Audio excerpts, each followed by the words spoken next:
Hello. आजच्या दुपारच्या जेवणाला बिट्ट्या बनवायचा प्लॅन ठरला, ज्यालाच बाटी देखील म्हणतात. त्यासाठी मी गव्हाचं पीठ, मक्याचं पीठ, थोडा रवा, जिरे, ओवा, तेल आणि चवीनुसार मीठ यांचं एकत्र मिश्रण करून हा कणकेचा गोळा बनवून घेतला.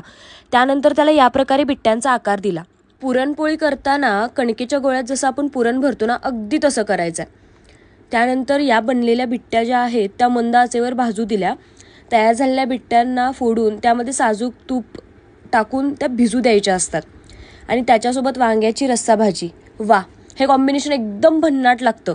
तुम्हाला हे कॉम्बिनेशन कसं वाटलं मला कमेंट सेक्शनमध्ये नक्की कळवा आणि आत्ता ही रेसिपी एन्जॉय करा. Okay, bye. ऐरणीच्या देवा तुला ठिणगी ठिणगी वाहू दे, आभाळागत माया तुझी आम्हावरी राहू